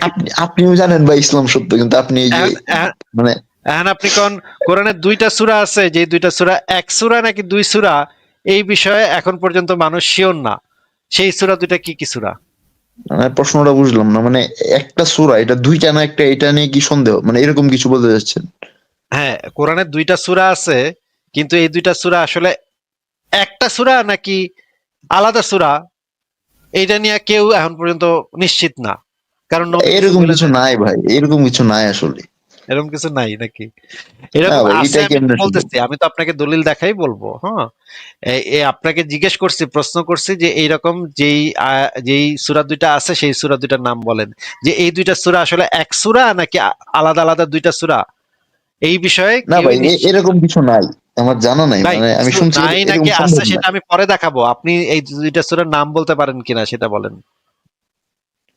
নাই তাহলে আমি বলবো কিভাবে ভাই, নাই তো এগুলা। মানে আচ্ছা, আপনি বলতে চাচ্ছেন যে ধরেন, এই ইয়া, এই লোকটা চুনাহাগা থেকে আরো চুনাহাগা হয়েছে, মাঝখানে একটু ইমপ্রুভের দিকে যাচ্ছিল, কিন্তু এই লোকটা আরো চুনাহাগা হয়েছে। না ভাই, এটা আচ্ছা, ওটা ইমপ্রুভ ছিল না। ঠিক আছে, আমি আপনাকে দলিল দেখাই দিচ্ছি, কিন্তু ভাই আপনার তো অবস্থা খুবই খারাপ, মানে অবস্থা, আপনি কোরআনও পড়েন নাই, তাহলে আপনি এখানে মানে ইয়া করতে চলে আসছেন এত না ভাই, দুই চুনাহাগা। সূরার বিষয়টা আমি বুঝতেই পারি না, এটা কি একটু দেখান তো, মানে বলতেলেন যে একটা সূরা দুইটা সন্দেহ রয়েছে, এটা কি একটু বুঝান। আচ্ছা দেখাচ্ছি, ঠিক আছে দেখেন। আর নামটা বলেন, নামটা বলেন যে কোন সূরা। হ্যাঁ দেখেন দেখেন দেখেন, দেখাচ্ছি দেখেন। এইটা এইটা কি দেখতে পাচ্ছেন? সূরা দেখা তাওবা, যাচ্ছে। হ্যাঁ। এটা হচ্ছে তাফসির ইবনে কাসির। হ্যাঁ, তাফসির ইবনে হ্যাঁ, হ্যাঁ। কাসির, ইসলামিক ফাউন্ডেশন, চতুর্থ খণ্ড, পৃষ্ঠা 12 513। এইখান থেকে একটু পড়েন তো কি লেখা এখানে। অনন্য 100, এই দুইটি সূরার মধ্যে একদা আমি মধ্যবর্তী ওসমানের নিকট স্থানে। জিজ্ঞেস করলাম, এখান থেকে পড়েন। একদা আমি ওসমানের নিকট জিজ্ঞেস করিলাম, এখান থেকে পড়েন। কোত্থেকে ভাই? আহ, ওই যে একদা, সবুজ কালির উপরে, একদা আমি ওসমানের নিকট জিজ্ঞেস হ্যাঁ, হ্যাঁ, হ্যাঁ, করিলাম, হ্যাঁ। একদা, পড়েন। হ্যাঁ, একদা আমি উসমানের নিকট জিজ্ঞাসা করিলাম। মানে এটা কে জিজ্ঞাসা করতেছে? বিভিন্ন। ওই যে আচ্ছা, মোহাম্মদ ইবনে বাশশার। হ্যাঁ, হ্যাঁ। আহ, একদা আমি উসমানের নিকট জিজ্ঞাসা করিলাম, সূরা অনন্য 100, অনন্য 100, এই দুইটি সূরার মধ্যে মধ্যবর্তী স্থানে আপনার বিসমিল্লাহ লিখেন নাই কেন? এই অনন্য 100 মানে কি? মানে জিজ্ঞেস বুঝি করলো নাই। যে সূরা আনফাল এবং সূরা তাওবার মাঝখানে আপনি বিসমিল্লাহ লেখেন নাই কেন? কারণ সূরা তাওবার আগে সূরা তাওবা হলো এমন একটা সূরা যেই সূরার আগে কোনো বিসমিল্লাহ নাই। কোরআনে সবগুলা সূরার আগে বিসমিল্লাহ আছে, শুধুমাত্র একটা সূরার আগে কোনো বিসমিল্লাহ নাই, সেটা হইতেছে সূরা তাওবা। এখন এটা নিয়ে জিজ্ঞেস করছে ওসমান রে, যে ওসমান হুজুর, এই সূরা তাওবার আগে বিসমিল্লাহ নাই কেন? আনফালের পরে মানে বিসমিল্লাহ না কইরা সূরা তাওবা শুরু করে দিলেন আপনি, এটা কেন করছেন? এটা জিজ্ঞেস করছে। হ্যাঁ, এবার পড়েন। হ্যাঁ। এতদীয় উক্ত সূরাদ্বয়কে আপনারা যে দীর্ঘ সূরা সংযুক্ত এর মধ্যে স্থাপন করিয়াছেন, উহার কারণ কি? উসমান রাদিয়াল্লাহু আনহু বলিলেন, অনেক সময় এই রূপ ঘটিত যে নবী সাল্লাল্লাহু আলাইহি সাল্লাম এর প্রতি একটি সূরার অংশ বিশেষ নাজিল হইবার পর অন্য একটি সূরার অংশ বিশেষ নাজিল হইত। এরূপ নবী সাল্লাল্লাহু আলাইহি সাল্লামের উপর একটি সূরা নাজিল হওয়া শেষ হইবার পূর্বে অন্য একটি সূরা অংশ বিশেষ নাজিল হইত। এমত অবস্থায় কোনো আয়াত নাজিল হইলে তিনি কোনো ওহী লেখক সাহাবীকে ডাকিয়া বলিতেন যে সূরা এ বিষয় বর্ণিত হইয়াছে, এ আয়াতকে উহার মধ্যে অমুক স্থানে স্থাপন করো। সূরা আনফল হইতেছে মদিনায় অবতীর্ণ প্রথম সূরাসমূহকে অন্যতম। পক্ষান্তরে সূরা বারাআত, সূরা তওবা হইতেছে মদিনার অবতীর্ণ শেষ শেষ সূরাসমূহের অন্যতম, কিন্তু উভয় সূরার বর্ণিত ঘটনা ও কাহিনী প্রায় এরূপ। এই পরিপ্রেক্ষিতে আমি ধারণা করিলাম, সূরা বারাত পৃথক কোন সূরা নহে, বরং উহা সূরা আনফল এর একটি অংশ। অথচ নবী সাল্লাল্লাহু আলাইহি সাল্লাম এই সম্বন্ধে কিছু বলিয়া যান নাই। উপরোক্ত কারণে আমি উহাদিগকে পরস্পরে আহ, সন্নিহিত করিয়া স্থাপন করিয়াছি, কিন্তু উহাদের মধ্যবর্তী স্থানে সূরা তওবার প্রথমে বিসমিল্লাহ লিখি নাই। তাহলে কি বললো একটু বুঝায় বলেন, এখানে ওসমানের উত্তরটা কি ছিল একটু বুঝায় বলেন এবার। এখানে তো বিসমিল্লাহ নিয়ে ঝামেলা হইতেছে নাকি, যে বিসমিল্লাহ উনি কেন লিখে নাই? উসমান বলল যে এই নবী ওসমান করিম বলল যে এই সূরা দুইটা আলাদা পৃথক সূরা নাকি এক সূরা, কারণ এই দুটার ঘটনা পরম্পরা সব একই, ঘটনা বলি সব একই জিনিস। এই দুইটা হ্যাঁ পৃথক সূরা নাকি এক সূরা, এই বিষয়ে তো স্বয়ং ওসমানী শিওর ছিল না, এবং ওসমানী তো কোরআন সংকলন করছে, এটা তো জানেন নাকি? হ্যাঁ হ্যাঁ হ্যাঁ এখনকার আপনি যে কোরআন পড়েন এটা ওসমানী কোরআন পড়েন নাকি? হ্যাঁ উসমানের লিপিবদ্ধ করছি। ওসমানের আমলে লিপিবদ্ধ, ওসমান লিপিবদ্ধ করেনি, মানে সে পুরা কাজটা তদারকি করছে, কিন্তু হ্যাঁ ওসমানের হ্যাঁ আমলে লিপিবদ্ধ হয়েছে। এখন এখানে হ্যাঁ বলা হচ্ছে যে সূরা মানে তওবা মানে বারাআত মানে হচ্ছে তওবা, হ্যাঁ, হ্যাঁ তওবা আর আনফাল, এইটা কি আনফালের অংশ? সূরা তওবা কি আনফালের একটা অংশ নাকি এটা আলাদা সূরা? এই বিষয়ে নবী কিছু বলিয়া যান নাই। এটা এখানে লেখা দেখতে পাচ্ছেন? হ্যাঁ হ্যাঁ হ্যাঁ উপরোক্ত কারণে আমি উহাদিগকে পরস্পর সন্নিহিত করিয়া স্থাপন করিয়াছে, মানে দুইটা আলাদা করে স্থাপন করছে, কিন্তু মাঝখানে বিসমিল্লাহ দেয়নি, কারণ আমি নিজেও জানি না যে এটা এক সূরা নাকি আলাদা সূরা। এই কারণে প্রত্যেক সূরার আগে যেহেতু বিসমিল্লাহ লিখতে হয়, এই কারণে সূরা আনফালের আগে যেহেতু বিসমিল্লাহ আছে, এটার আগে আর বিসমিল্লাহ দেয়নি, কারণ এটা এক সূরাও হইতে পারে আবার আলাদা সূরাও হইতে পারে। কোন কোনটা যে আসলে সঠিক এটা নবী কিছু বলে যায় নাই, এই জন্য আমি বুঝতেছি না ভাই, এই জন্য আমি এমনে রেখে দিছি সূরা আচ্ছা ভাই, তওবার এতে আগে তো কোনো বিসমিল্লাহ। সমস্যা হচ্ছে না, আয়াতগুলো তো মানে বাদ পড়ে সমস্যা না, তাহলে হচ্ছে, সমস্যা কি? সমস্যা হচ্ছে না ভাই, নাকি হচ্ছে না সেটা তো এখানে আলোচ্য বিষয় না। সমস্যা কি হচ্ছে উম, সেটা আপনারা জিজ্ঞেসছি আমি। আপনি কি বলতে চাচ্ছেন যে সূরা আপনারা আমি সম্পূর্ণ জিজ্ঞেস না নাকি? করছিলাম, আপনারা আমি জিজ্ঞেস করছিলাম কোন দুইটা সূরা এক সূরা নাকি আলাদা সূরা, সেইটা হুম সম্পর্কে সারা পৃথিবীর মুসলমানরা কেউ কিছু জানে না যে দুইটা এক সূরা নাকি আলাদা সূরা, কারণ ওসমানই জানতো না, তাহলে পৃথিবীর মুসলমানরা জানবো কোথা থেকে? হ্যাঁ, আপনারা এটা প্রশ্ন করছিলাম, আপনি এটার উত্তর দিতে পারেন নাই, এই হচ্ছে অবস্থা। ভাই, আমি লেখাগুলো মানেই বুঝিনি, মানে এরকম কিছু আমি আজকেই শুনলাম, মানে জীবনে আমি শুনি না এরকম কিছু। আপনি কি করতে গিয়ে বুঝি না আমি কি এগুলো ভাই, সূরার মধ্যে বেশ লাগাই দিতেছেন ভাই। হ্যাঁ রে ভাই, হ্যাঁ রে ভাই, কি যে অবস্থা ভাই, কিছুই কেমনে তো কি? পড়েন নাই। কিছুই তো যদি না পড়েন তাহলে কেমনে জানবেন ভাই? কিছু না পড়লে এটা জানবেন তো আমি কেমনে? জীবনেও শুনি না যে এরকম কিছু থাকতে পারে, যে সূরা মানে উনি শিওর না, আর নবীজি কিছু বলে যায় না, কিন্তু এখানে আমি কোনো সমস্যা দেখতে পাচ্ছি না। এটা ইসলামের কোনো মিস্টেক না, সবকিছু ন্যাচারাল সমস্যা আছে। নাকি সমস্যা না সেটা তো পরের ব্যাপার, সে সমস্যা কোথায় সেটা নিয়ে পরে আলোচনা করা যাবে, কিন্তু এই যে সারা পৃথিবীর মুসলমানরা এখন পর্যন্ত জানে না যে এই দুইটা এক সূরা নাকি আলাদা সূরা, এই বিষয় তো নিশ্চিত নাকি? এটা আমার একটু দেখতে হবে যে আপনারা কি আমাকে ট্র্যাপে ফেলাচ্ছেন না কিভাবে, বুঝতেছি না। আমি বুঝতে হবে এটা। কিভাবে দেখবেন, কিভাবে দেখবেন সেটা বলেন, আপনারা সরাসরি বই থেকে দেখাই দিলে বইটা বের করি, অসুবিধা নেই তো। এই যে এই বিষয়টা যে বললেন, এখন এখানে আপনি বলতে চাচ্ছেন যে উসমান রাদিয়াল্লাহু তাআলা কনফিউশনে ছিল যে এই সূরাটা কি দুইটা একটা হবে নাকি দুইটা দুইটা, এটাই তো। এটা তো আমি বলতেছি না ভাই, এটা ইবনে কাসির তার তাফসির গ্রন্থের ভিতরে লিপিবদ্ধ করছে। এটা তো আসিফ হ্যাঁ হ্যাঁ মহিউদ্দিনের কথা না তো, আমি তো আপনাকে সেই জন্য বই থেকে দেখাইতেছি। আমি যদি কইতাম হুম। তাহলে তো আপনি আমার কথা মানতেন না, আমি তো জানি যে আমার কথা আপনি মানবেন না, এই জন্য তো সরাসরি ইবনে কাসিরের থেকে দেখাইতেছি। তাহলে এটা কার কথা ভাই? ইবনে কাসির তার বইতে লিখছে, এটা ওসমানের কথা। হ্যাঁ তাহলে ভাই, মানে মানে ইসলাম সম্পর্কে আপনি আর কাছ থেকে ভালো বুঝতে যাবেন? ওসমানের থেকে ভালো আর কাছ থেকে বুঝতে যাবেন ভাই? ভাই এখানে মনে হয় লেখা হয়েছে একটা, আমরা বুঝতেছি ভুল। লেখা হয়েছে একটা কিন্তু মানছে বুঝতেছে ভুল নাকি? ও, বা লেখা আমি হয়েছে বুঝতে যে পারতেছি না। লেখা হইতেছে এইরকম, কিন্তু আসলের ঘটনা হইলো যে এই অন্যরকম। বিষয়ে কারো কোনো সন্দেহ নাই, সবাই শিওর যে এই দুইটা আলাদা সূরা নাকি? হ্যাঁ এরকমই তো অনেকটা। ও, মানে আমরা লেখা দলিল থাকবে একরকম এবং আমরা বুঝবো আরেক রকম। আচ্ছা, আপনার যে বুঝটা সেই বুঝটার সপক্ষে কোনো দলিল আছে নাকি এটা জাস্ট আপনি মনে মনে বুঝলেন যে এখানে লেখা আছে একরকম আর আমরা বুঝবো আসলে বুঝতে হইব তার উল্টাটা? এইটা যে আপনি কইলেন, আপনার বুঝটার সপক্ষে কোনো দলিল আছে? মানে কি বললেন?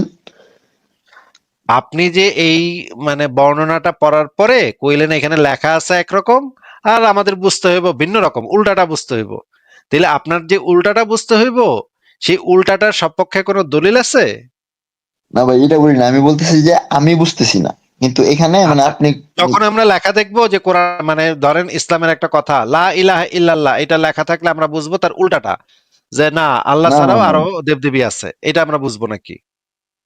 না ভাই, আল্লাহ তো বলছে যে কোরআনে মানে কোনো সন্দেহ করার কোনো ইয়া নাই। সেই ক্ষেত্রে তো আপনি এই যে এরকম সেটা তো ভুল বা বুঝলাম, সেটা তো বুঝলাম, সেটা হুম, তো বুঝলাম। কিন্তু ধরেন আপনি বললেন এইমাত্র আপনি বললেন যে আমরা যদি পড়া একটা জিনিস দেখি, একটা জিনিস লেখা, আমাদের বুঝতে হবে উল্টাটা, যে না এটা নিয়ে কোনো সন্দেহ নাই। ওসমান সন্দেহ সব করতেছে ক্ষেত্রে কিন্তু। না, মানে যেগুলো আপনার মানে বেশি ইয়া মানে অস্বাভাবিক লেখাগুলো আছে, যেরকম এই যে এই লেখাটা মানে পুরাই অস্বাভাবিক, মানে কেমনে কি, এগুলো আমাদেরকে ব্যাখ্যা মিলিয়ে নিতে হবে। মানে যদি ওসমানও এটা কয়, তাহলে আমাদের ওসমানের কইতে হইব ওই বেটা তুই ইসলাম আমার থেকে বেশি বুঝোস, ওসমান তুই খলিফা হইছস, 3 নম্বর খলিফা হইছস, তাতে কি তবে তুই এটা আমার থেকে বেশি বুঝোস? না, এটা আপনি এটা কেন ওসমানের বলছিল, বুঝাইবেন। কি বোঝাতে চাচ্ছে, এটা একজন ইসলামের বড় স্কলার লাগবে। হ্যাঁ, আপনি তো ওইরকম বুঝবেন না, কোন আপনি ইসলামের উল্টা বড় বুঝবেন। স্কলার ওসমানের উপরে কথা কইতে পারবো? এটা একটু আমাদেরকে একটা নাম কন্ত ভাই, যে এই রকমের একটা ইসলামিক স্কলার আছে যে ওসমানের উপরে না, বেশি বুঝে, ও ওসমানের থেকে বেশি বুঝে, একটু নাম কোনটা কোন। ওর উপরে বলবে না, মানে ওর কথাটা ব্যাখ্যা করবে যে ও আসলে কি বোঝাতে যাচ্ছে। না সেই ব্যাখ্যাটা কি এটার বুঝছেন? উল্টাটা হবে, মানে লেখা আছে একটা, বুঝবো আমরা আরেকটা নাকি? না না, এরকম কিছু না। মানে আপনাকে এটা তাহলে দিয়ে তো বুঝাই দিবে যে এটা কেন বলা হচ্ছে। আপনি না একটু আগে বললেন যে এখানে লেখা আছে একরকম, বুঝতে হইব আরেক রকম। বা এই লেখাটা কেন লেখা আছে এটা তো আমরা বুঝতে পারতেছি না নাকি, এটা তো আপনিও তো কেন বুঝতে লেখা আছে পারতেছেন। সেখানে, এখানে বলাই আছে, জিজ্ঞেস করছিল ওসমান রে, বাবা তুমি তো তবার আগে বিসমিল্লাহ দাও নাই কেন? এরপরে তো ওসমান কইলো যে আমি তো জানি না যে এটা আলাদা সূরা না এক সূরা, এটা তো আমি জানিই না, নবী তো কিছু বলে যায় নাই, এই জন্য আমি এটা করছি। এখানে তো লেখাই আছে ভাই, কনটেক্সটও দেয়া আছে, আপনার কাহিনী কেন হইতেছে সব কিছু এখানে লেখা আছে। তাহলে ভাই মানে প্রবলেমটা কি আপনার, মানে এই দুই সূরা মানে এটা কি সমস্যা নাকি? দুই সূরা আমি কোথায় বলছি দুই সূরা সমস্যা? আমি বলছি যে মুসলমানরা এখন পর্যন্ত জানে না যে এটা দুই সূরা নাকি এক সূরা। আচ্ছা ভাই, ধরলাম জানে না তো, এখন কি হয়েছে? জানে, আমরা জানি না, মুসলমানরা জানে না, এটা ভুল ভাই। এটা আপনাকে কে বলছে যে কোনো মুসলমানই জানে না? আমি জানি না, আপনি ওসমানে জানেন জানে না। না, ওসমানে জানে না, ওসমানে কইতেছে নবী কিছু বলে যায় না এই বিষয়ে, আমি যে এইভাবে এই জন্য রাইখা দিছি, আর আপনি কইতেছেন মুসলমানরা জানে, তো এই মুসলমানরা কার থেকে জানে ভাই? না ভাই, উসমানে বলছে যে নবী কিছু বলে যায়নি। হ্যাঁ, এটা বলে যাওয়ার মতো কোনো বিষয় ছিল না। কি বলবে এখানে? আর না বলাতে কি হয়েছে? সূরা তো সূরার মতোই আছে না? বিসমিল্লাহ দেয় নাই তো, বিসমিল্লাহ আপনি পড়ে নেবেন। বিসমিল্লাহ আমরা পড়ে নেব। এটা কি আহামরি কোনো সমস্যা নাকি?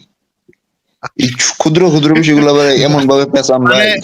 মানে শোনেন, উসমান কুরআন সংকলন, শোনেন নাম ভাই, শোনেন, উসমান কুরআন হ্যাঁ, সংকলন করার সময় বিসমিল্লাহ অ্যাড কইরা যায়নি। আর আপনি বলতেছেন যে হুম, হুম। উসমানের উপর দিয়ে বেশি বুঝে আমি বিসমিল্লাহ পড়ে লমু। রিয়েলি ভাই? পড়লে ভাই সমস্যা কি ইনার ভাই? আইকিউ আপনি গেছে, পড়েন, একদম বিসমিল্লাহ তো গেছে। ভালো জিনিস, হারাম না তো। উসলাম বুঝে নাই, উসমান বুঝে নাই এরকম না তো, উনি হয়তো ভাই অ্যাড করে নাই। উসমান বুঝে নাই? আরে ভাই, যে উসমান না বুঝা কোরআন লেখছে তার কোরআনকে আলো পড়তেছেন, ওই কোরআন ডাস্টবিনে দিয়ে নিজের মতো কোরআন একটা বানায় আলন। ভাই উসমান তো ভাই বুঝতে পারে না, এই কোরআনে তো কোরআন ভাই ডাস্টবিনে মানে দেন। কোরআনে তো ভাই এমন কোনো বিধান নাই যেটা আমার ক্ষতি হচ্ছে, সবগুলো আমার জন্য ভালো, মানব জাতির জন্য ভালো ভাই, আমি কেন মানবো না? মানব জাতির জন্য কিভাবে ভালো হইলো ভাই? কোরআনে তো কাফের ভাই ভাই, মুশরিকদেরকে আমি খাইতে বলি বলছে। কোরআনে আছে ভাই, জিনা করো না, চুরি করো না, এত ভালো ভালো উপদেশ, পড়ে নাই নাকি? আপনি পড়ছেন তো, মানতেছেন না কেন? জিনা করব না কেন? জিনা আপনি প্রেম টেম করেন না ভাই? না ভাই, আমি মুসলিম ভাই না, প্রেম টেম অসম্ভব। করেন না, একবারে একবারে খাটে ওঠান নাকি? আরে না ভাই, আমি বিবাহ করবো, আপনি খাট খাট ফাট বলতেছেন কেন? আমি একদম হালাল একবারে মুসলিম। খাটে তুলবেন নাকি? প্রেম টেম ভালোবাসা এগুলোর ভিতর দিয়ে যাইবেন না, একবারে খাটে তুলবেন বিবাহ নাকি? করবো ভাই, বিবাহ তো বৈধ না, এটা তো আপনার না না, সমাজ, বিবাহর ইসলাম। মাধ্যমে করবেন নাকি কিসের মাধ্যমে করবেন সেটা তো বলি নাই, না মানে বিবাহ মানে মানে একটা মেয়ের সাথে তো ভাব ভালোবাসা করতে হয়, কথাবার্তা বলতে হয়, এগুলোর ভিতর দিয়ে যাবেন না, খালি খাটে তুলবেন নাকি? না না, এটা হারাম, আমার ধর্মে সম্পূর্ণ নিষিদ্ধ, আমি এটা কেন করবো? সে খাটে তুলবেন, খাটে তো তুলবেন, সেটা তো আপনি আপনার বউরে খাটে তুলবেনই। না, বউ তো আমার জন্য হালাল। হ্যাঁ, এই সমাজও বউ বলে যে হালাল, এটা ন্যাচারাল। বউ যে নাহলে হালাল, বংশ বিস্তার হবে কিভাবে ভাই? বউকে যে আপনি দেনমোহরটা দেন, এই দেনমোহরটা আসলে কি জিনিস কোন তো একটু? দেনমোহর, টাকা পয়সা দিই, অর্থ দিই। হ্যাঁ, এটা কি জিনিস ইসলামের বিধান অনুসারে এই জিনিসটা কি? খুব গুরুত্বপূর্ণ একটা জিনিস। গুরুত্বপূর্ণ তো বুঝলাম, এটার অর্থটা কি? এটার দ্বারা আপনি কি খরিদ করেন? এই টাকাটা দিয়ে তো মানুষ খরিদ করে, তাই না? কেনে কিছু, এতে কি কেনেন আপনি? কেন খরিদের প্রশ্ন আসতেছে কোথেকে ভাই? খরিদ না তো। এটা খরিদের হচ্ছে প্রশ্ন আমি বলি যে আসতেছে, আসতেছে একটা কারণেই আসতেছে, আমি আপনাকে সেটা দেখাবো কেন আসতেছে। আপনি আগে বলেন যে আপনি এই বিষয়ে জানেন কিনা। নাকি জানেন না? কোন বিষয় যে টাকাটা কেন দেওয়া হয়? হ্যাঁ, টাকাটা কেন দেয়া হয়? হ্যাঁ, টাকাটা হচ্ছে যে আপনি যখন বিবাহ করেন আপনার স্ত্রী কিন্তু তার ফ্যামিলি ছেড়ে আপনার কাছে চলে আসতেছে, হ্যাঁ? ওই টাকাটা দিয়ে ও নিজের হাত খরচা বা মানে ও একটা ওই টাকাটা খরচ করলো নিজের মতো করে। এটার জন্য হচ্ছে টাকাটা দেওয়া। এটা কিসের মূল্য হিসেবে দেয়া হচ্ছে? ভাই মূল্য না তো ভাই। ও, এটা মূল্য না। আচ্ছা, ঠিক আছে, আমরা তাহলে না, কোরআন না। হাদিস থেকে আবারও হাদিস থেকে দেখি, এবং হাদিসের হ্যাঁ, ব্যাখ্যা হ্যাঁ, গ্রন্থ এবার আমরা যাব, দেখি যে সেখানে হ্যাঁ, কি হ্যাঁ। বলা আছে। যান, যান, যে যান, যান। হ্যাঁ, হ্যাঁ, ঠিক আছে, ঠিক আছে।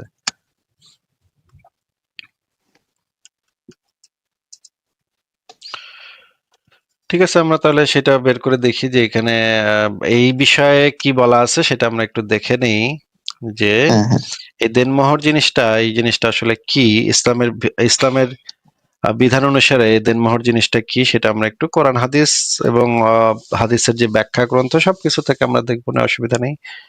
হ্যাঁ, হ্যাঁ। একটু দেখেন তো এখানে কি লেখা আছে, একটু পড়ে শোনান তো আমাদেরকে। এই জিনিসটা আগে প্রথমে দেখাচ্ছি যে এই জিনিসটা, এটা কোন গ্রন্থ থেকে। এটা হচ্ছে আহকামুল হাদিস গ্রন্থ থেকে, হ্যাঁ, বিবাহ অধ্যায়। একটু পড়েন তো যে মাহর, যে দেনমাহর, এইটার হুম। সংজ্ঞাটা কি একটু পড়েন তো ভাই। হচ্ছে অর্থাৎ স্ত্রীর যৌনাঙ্গ উপভোগ করার বিনিময়ে স্বামী কর্তৃক স্ত্রীকে যে সম্পদ দান করা হয় তাই মহর। অর্থাৎ যে সম্পত্তির বিনিময়ে মহিলার যৌনাঙ্গ হালাল হয় তাই মহর। হ্যাঁ। আচ্ছা, এই কথাটার মানে তো কি আপনাকে ভাই? এখানে তাহলে আপনি টাকাটা দিলেন এটা মানে কিসের, হচ্ছে কি কি কিনলেন আপনি?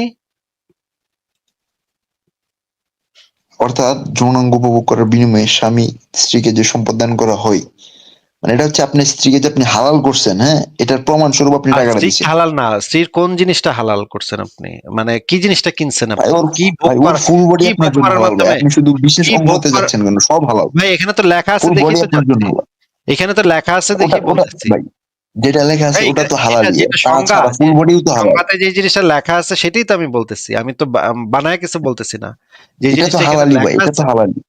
এই যে হ্যাঁ, ওই হ্যাঁ, হ্যাঁ। জায়গাটা, ওই জিনিসটা উপভোগ করার বিনিময়ে তো আপনি এই টাকাটা দিতেছেন নাকি? না, না, বিষয়টা এইভাবে না যে ওটার জন্য আরে ওটা আমি বিষয়টা খরিদ সংজ্ঞাতে করছি তো এটাই এরকম। লেখা, সংজ্ঞাতে তো এটাই লেখা। ভাই লেখা এই বিষয়টা জন্য কি এরকম না। আপনি এটা ধরে নেবেন? তো এটা তো সংজ্ঞাতে যেটা লেখা আছে সেটাই তো ধরে নিব। তো ভাই কোনটা ধরে বিষয়টা নিব? এরকম না। আপনি বিষয়টা এরকম না দিলে ভুল কোন রকম? বুঝতেছেন। আচ্ছা, আচ্ছা, এখানে দেখেন, এখানে কি লেখা আছে এটা পড়েন। অর্থাৎ পড়েন। অর্থাৎ স্ত্রীর যৌনাঙ্গ উপভোগের বিনিময়ে নগদে বা বাকিতে যে সম্পদ স্ত্রীকে প্রদান করা হয় তাই মোহর। হুম। আচ্ছা, খুব ভালো, এই পড়েন, এখানে কি লেখা আছে আরো পড়েন। অর্থাৎ বিবাহ বন্ধনের সময় স্বামী কর্তৃক স্ত্রীকে যা প্রদান করা হয় তাই মোহর।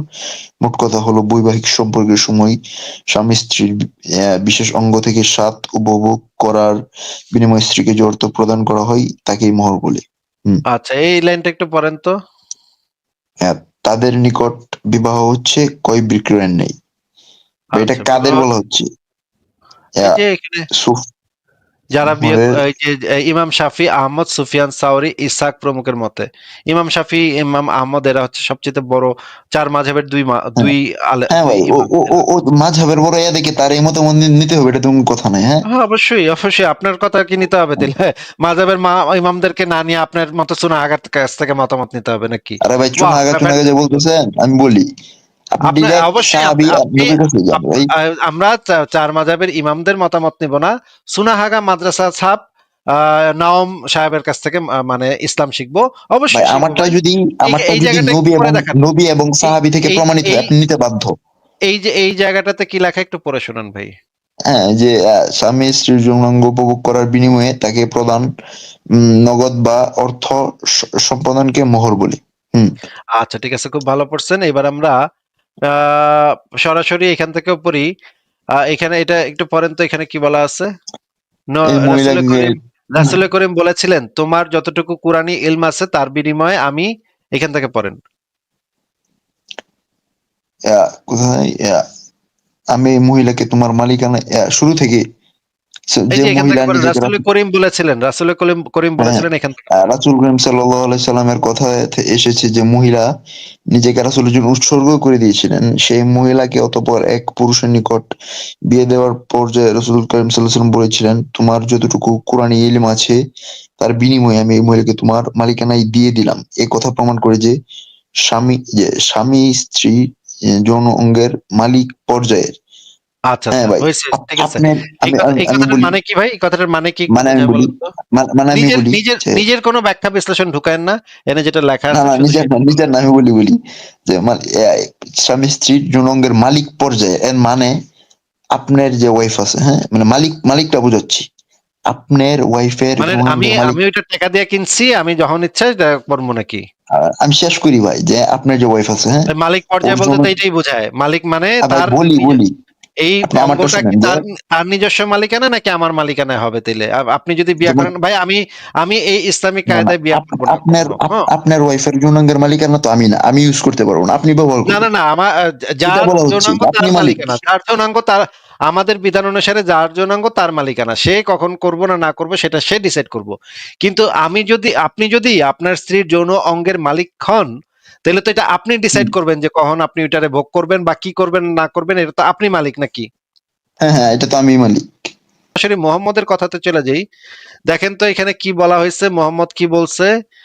স্ত্রীর মোহর দিতে হবে তার লজ্জাস্থান উপভোগ হালাল করার জন্য। মানে কি কথাটার? স্ত্রীর মোহর দিতে হবে তার লজ্জাস্থান উপভোগ হালাল করার জন্য। এটা আপনাকে মোহরের গুরুত্ব বোঝানো হয়েছে, হ্যাঁ? এটা কি অন্য কি কোনো বোঝানো ভাবে হয়েছে নিয়েন না। সেটা আপনাকে জিজ্ঞেস করি নাই ভাই। এখানে কি বোঝানো হয়েছে আপনার নিজস্ব কোনো ব্যাখ্যা না ভাই, বিশ্লেষণ দিয়ে আপনি তো বুঝেন নাই দেখে জিজ্ঞেস করতেছেন না, কিন্তু না, আমি তো বুঝতে পারতেছি। আপনি যদি কোনো ব্যাখ্যা বিশ্লেষণ দিতে চান তাহলে সেটা দলিল সহ দিতে পারেন। সেটা দিলে আমি মাইনে নিব আপনার কথা। কিন্তু আপনার নিজস্ব মন গড়া কথা, সুনাহাগা মাদ্রাসা থেকে সুনাহাগা মুমিনা এসে আমারে ইসলাম শিখাবে, যে হচ্ছে আমি কোরআন শব্দের অর্থই বলতে পারলো না, যারা আমি 4টা প্রশ্ন করলাম 4টার ভিতরে 3টাই সে ফেল মারলো, এরকমের সুনাহাগা মুমিনের থেকে আমি ইসলাম শিখবো? আমার মতো লোক ইসলাম শিখবে এরকমের ভাই সুনাহাগা মুমিনের থেকে? তাহলে তো ভাই আমার লজ্জায় পড়ে সত্যি বলতে যেতে হবে। আপনিও কিন্তু চুনাহাগা নাস্তিক, এটা আপনাকে মানতে হবে, হ্যাঁ? আপনার অডিয়েন্স বুঝে গেছে যে আপনি চুনাহাগা নাস্তিক ভাই। অবশ্যই, ভাই, অবশ্যই, আপনি অবশ্যই। চুনাহাগা আপনার নাস্তিক ভাই। 4টা প্রশ্ন, মানে আপনি কোরআন শব্দের অর্থ জানেন না। আপনি সুনাহাগা থেকেও তো, ভাই, মানে এখানে ভাই কত আপনি সুনাহাগা মুমিন আসছে। কত বড় বড় ভাই সুনাহাগা আপনিও মুমিন ভাই আসছে। চুনাহাগা নাস্তিক বলদার ভাই, আমি বুঝতে পারলাম।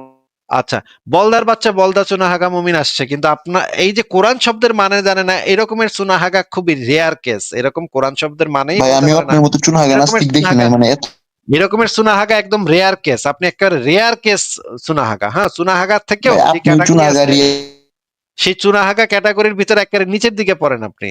এইখানে দেখাচ্ছে, লেখা আছে যে দেনমোহর হচ্ছে নারীর স্ত্রীর লজ্জাস্থানের মালিকানা হয়ে যায়। আর আপনি কইতেছেন এটা দ্বারা এটা বোঝানো হয়েছে, এটার গুরুত্ব বোঝানো হয়েছে। কোথায় গুরুত্ব বোঝানো হয়েছে? আচ্ছা, পরের হাদিসে পড়ি। এখানে কি বলা হচ্ছে দেখেন, তোমার দেওয়া সম্পদ ওই বস্তুর বিনিময়ে বলে গণ্য হবে যা দ্বারা তুমি তার লজ্জাস্থান হালাল করেছো। মানে প্রত্যেকটা হাদিসে বলা আছে যে একটা মেয়েকে যখন বিয়ে করে দেনমোহরটা দেয়া হয়, সেই দেনমোহরটা হচ্ছে আসলে তার লজ্জাস্থানের মূল্য। লজ্জাস্থানটা যে ভোগ করবে তার মূল্য হিসেবে সেই টাকাটা দেয়া হয়, দেনমোহরের টাকাটা দেয়া হয়। এখন আমি যেটা জিজ্ঞেস করব যে আপনি যে বিয়ে করবেন, একটা মেয়েকে বিয়ে করবেন, মেয়েটার যৌনাঙ্গের টাকা দিয়া তার যৌনাঙ্গটা কিনবেন আপনি, নাকি না? নাইম ভাই বলেন এবার। হ্যাঁ, হ্যাঁ। আপনি যখন একটা মেয়েকে বিয়ে করে দেনমোহর দিতেছেন, তার মানে তার যৌনাঙ্গটার মালিকানা আপনি পাইতেছেন নাকি? হ্যাঁ, অধিকার আমার। হুম। মালিকানা ওইখানে তো লেখা আছে একদম হ্যাঁ, মালিকানা। মালিক, আচ্ছা ধরেন মালিকানায়, হ্যাঁ। আপনি তার যৌনাঙ্গটা কিনতেছেন ওই পয়সাটা দিয়ে নাকি? হ্যাঁ, হ্যাঁ, হ্যাঁ। আপনার বাপে আপনার মায়ের যৌনাঙ্গটা কিনছিল নাকি? মানে বুঝলাম না। আপনার বাপে আপনার মায়ের মানে দেনমোহর দেয় নাই? না, ওটা কিনে নাই। আপনি শব্দটা ভুল চয়ন আরে করতেছেন। ভাই, ওটা কিনে নাই। এটা তো না, না, এইভাবেই না। বলা আছে যে মালিক বলতে ভাই জিনিসটা এই ক্রয় মালিক বিক্রয়ের বলতে মতো। ওটা বোঝানো হয় নাই। জিনিসটা আপনি যে বুঝতেছেন ক্রয় কম। বিক্রয়ের মতো সেটা তো এখানেই লেখা আছে। আমি তো আপনাকে সেটা দেখাইলামও। জিনিসটা যে ক্রয় বিক্রয় পর্যায়ের সেটা তো এখানেই লেখা আছে। যে একদম পরিষ্কার ভাবে লেখা যে এই জিনিসটা হচ্ছে এই কথা প্রমাণ করে স্বামী স্ত্রীর যৌন অঙ্গের মালিক পর্যায়ের। এবং আরো এক জায়গায় লেখা আছে এই জিনিসটা হচ্ছে তাদের নিকট বিবাহ হচ্ছে ক্রয় বিক্রয়ের ন্যায়। তাহলে তো ক্রয় বিক্রয়ের ন্যায় হইলো। তাহলে ইসলাম অনুসারে আপনার বাপে আপনার মায়ের যৌনাঙ্গটা কিনছে পয়সা দিয়া, এবং সেটারে সে উপভোগ করার জন্য কিনছে, যেন সেটারে সে ভোগ করতে পারে, নাকি ভাই? না না না, আপনি ভুল ব্যাখ্যা করতেছেন, এটা এরকম হবেই না। আচ্ছা, আপনি আপনার ব্যাখ্যাটা যে সঠিক ব্যাখ্যা সেটা একটু দলিল সহ আমাকে দেখান। আগে দলিলটা দেন, তারপর আপনার ব্যাখ্যাটা আমরা শুনবো। ভাই এটার দলিল ভাই এই লেখাটাই ভাই, হ্যাঁ এই লেখা পরে আমি এটা বুঝতেছি আপনি ভিন্ন মত নিচ্ছেন, এটা আপনার আচ্ছা, মিস্টেক। এই লেখা পড়ে আপনি কি বুঝছেন যে এটা এখানে কোনো ভাই লজ্জাস্থানের এটা মালিকানা ভাই টালিকানা আমি কিছু বলি, নাই? এটা আপনাকে বলা হচ্ছে যে এই যে যেমন আপনার স্ত্রীর যৌনাঙ্গের মালিকানা যেমন আমি না, আমি চাইলে আপনার স্ত্রীকে সেক্স করতে পারবো না, আপনি হ্যাঁ, আমার বিষয়টা হচ্ছে আমার এরকম। আমার স্ত্রীর যৌনাঙ্গের মালিক সে, আমার যৌনাঙ্গের মালিক আমি। হ্যাঁ হ্যাঁ, দুইজন না যদি আমার সম্মত না, হই, আপনার স্ত্রীর দুইজন যদি যৌনাঙ্গের আমরা মালিক আপনি। সম্মত হই, শোনেন, এই হ্যাঁ কারণে হ্যাঁ। আপনারা মুসলিমরা হচ্ছেন গিয়ে, মানে মুমিনরা হচ্ছেন কি এত নিকৃষ্ট টাইপের মানুষ, এত নিকৃষ্ট টাইপের মানুষ যে আপনারা এটাও হুম। বুঝেন না যে একটা মানুষের কনসেন্ট থাকে, তার কনসেন্ট নিয়ে তার সাথে কাজে যাইতে হয়। আপনারা এই ভাই যে আমরা কি কোন দেনমোহরের ছাড়া টাকাটা নেই নাকি দিয়ে, ভাই, আমরা কি জোর জবরদস্তি? আবারও কথার মাঝখানে কথা বলতেছেন, তাহলে ব্যাক স্টেজে রেখে কথা বলতে হবে।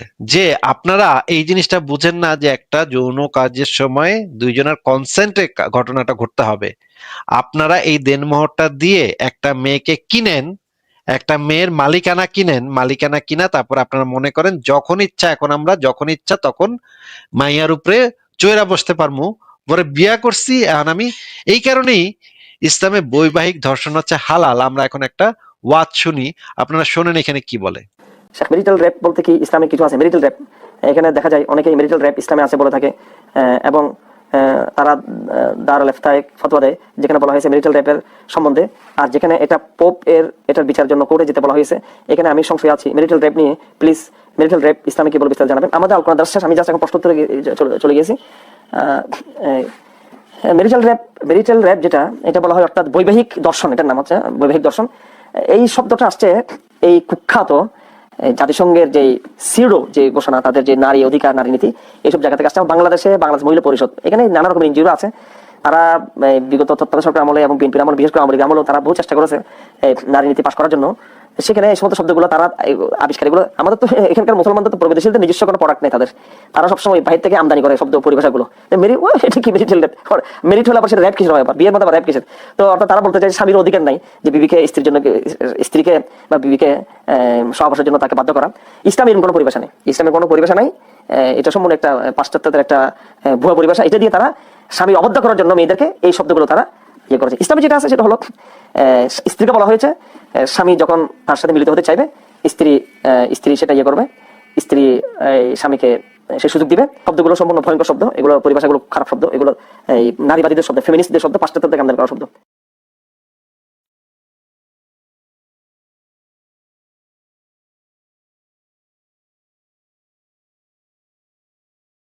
বা আপনি মিউট হয়ে বলতেছেন মনে হয়। ও সরি সরি, আমি মিউট করে বলতেছিলাম যে কি একটা অবস্থা চিন্তা করছেন যে তারা এই লজ্জাস্থান ভোগ করতেছে, সেটার জন্য পয়সা দিতেছে। এই দেনমোহর জিনিসটা হইতেছে সেই লজ্জাস্থান ভোগ করার পয়সা, এবং তারা এটা দেওয়ার মাধ্যমে নারীর লজ্জাস্থানটা কিনা নিতেছে, মালিকানায় চলে যাচ্ছে, তারা মালিক হয়ে যাচ্ছে ওই জিনিসটার। কি বিভৎস ব্যাপার চিন্তা করছেন আপনারা, মমিকা ভাই। এই জিনিসগুলা, মানে একটা সুস্থ মানুষ এই জিনিসগুলা মনের ভিতরে ধারণ করে কিভাবে? আহ তাদের কি তাদের কি মানে মা নাই, তাদের কি বোন নাই? তারা কি এই জিনিসগুলা দেখে না?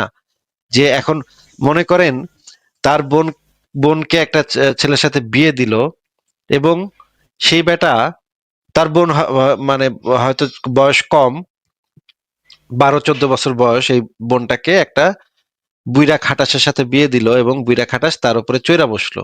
এখন তার বোন যদি আইসা তাকে বলে যে আমাকে অনেক জোরে করে, আমার অনেক ব্যথা লাগে, আমার অনেক রক্ত বের হয়, আমি তো পারতেছি না, এইটা নিতে পারতেছি না আমি, কিন্তু এইটা হুম, তো সেই মেয়েটার বলারও অধিকার নাই, কারণ সেই লজ্জাস্থানের মালিকানা তো তার স্বামী নিয়ে গেছে, তাই না মমিকা ভাই, কি বলেন? অবশ্যই অবশ্যই ভাই। এই জিনিসটা আহ, ভাই ম্যারেজ তো হইতে হবে দুইজনারই কনসেন্ট অনুযায়ী, যে দুইজনই যেখানে হ্যাপি, এখানে কারোর কোনো মানে ওভার পাওয়ার কেউ থাকবে না, দুইজনই ব্যালেন্স করে সংসার করবে দুইজনই। ইভেন যদি মনে হয় বউ স্বামীরটা ভোগ করবে, স্বামীও বউরটা ভোগ করবে, এখানে তো কোনো মালিকানার কোনো ব্যাপার আসছে না। কিন্তু ইসলামে কিন্তু এটা ভাই সবসময় একমুখী।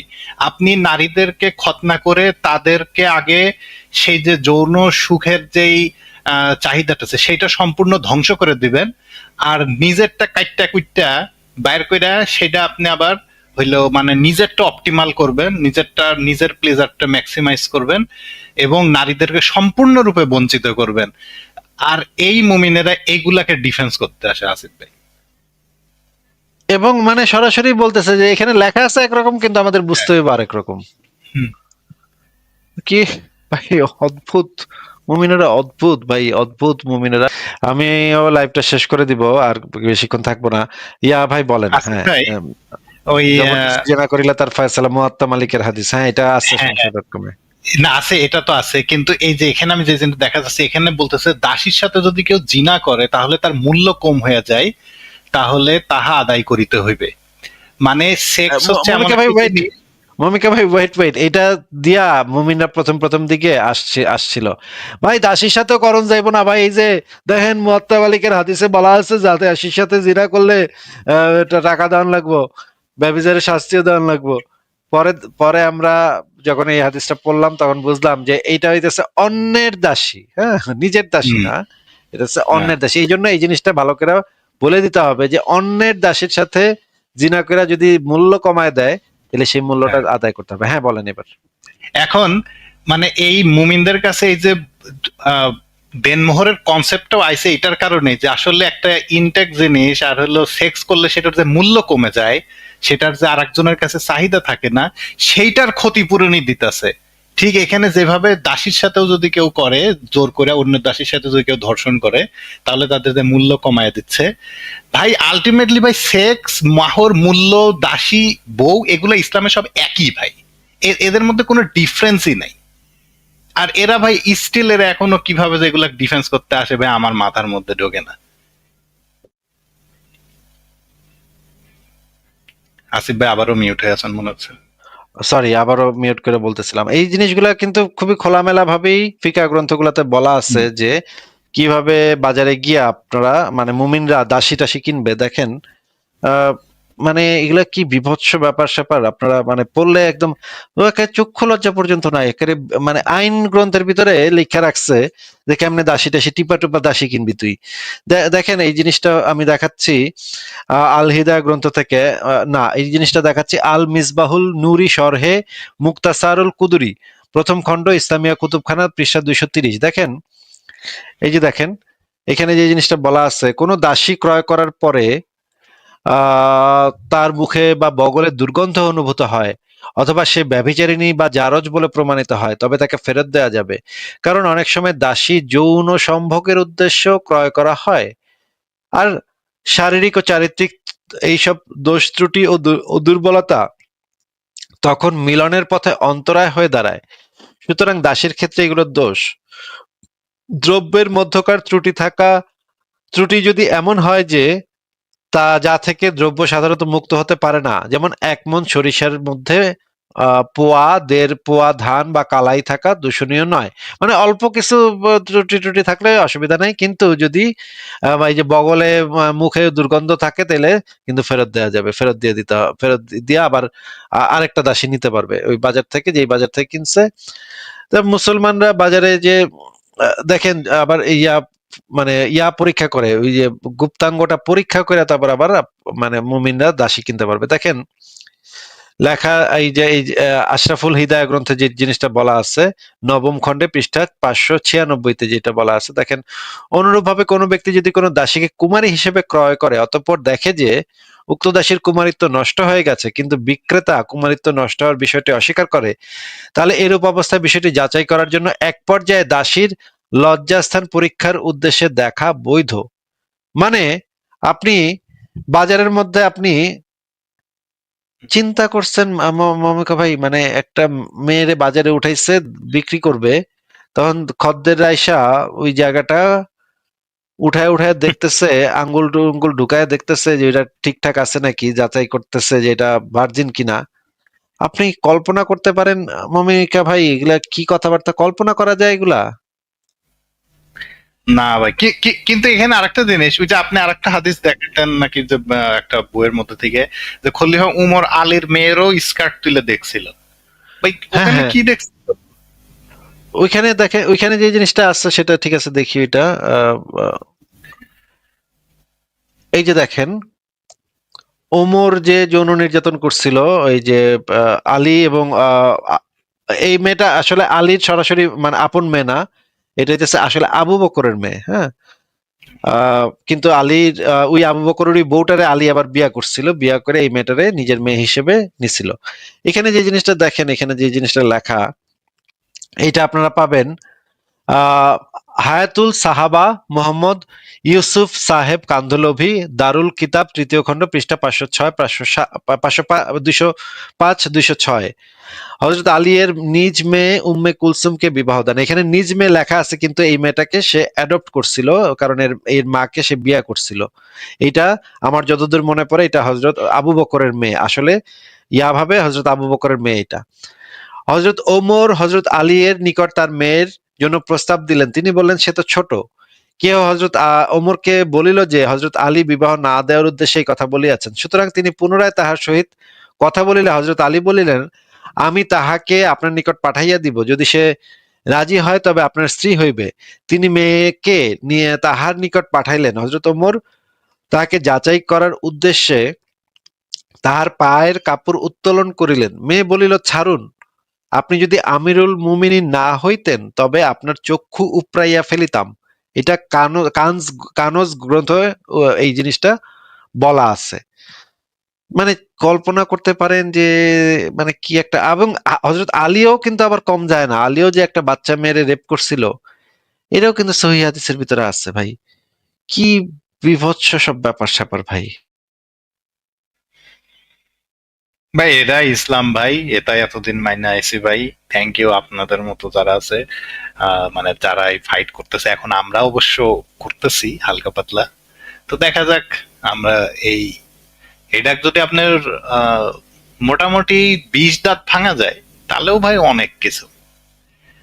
সেই চেষ্টাই আমাদের থাকে। ইজ্জত ভেঙে যাচ্ছে, আমাদের দল ভারী হচ্ছে, অনেক মানুষ যুক্ত হচ্ছে, আর অনেক মানুষ লুকায় আছে, তারা ভয় কিছু বলতে পারতেছে না, কিন্তু আমরা জানি যে অনেক আছে এই মানুষ। মানুষের সংখ্যা এখন ভাই, লাইভ করলে ভাই মুমিন মানে নাস্তিকদের যন্ত্রণায় মুমিনদের যুক্ত করতে পারি না ভাই, এটা এক বিরাট এক ঝামেলার ভিতরে পড়ছি। ঠিক আছে, তাহলে মমিকা ভাই, আজকে তাহলে আমরা লাইভটা শেষ করে দিই, আপনিও তাহলে বিদায় নেন।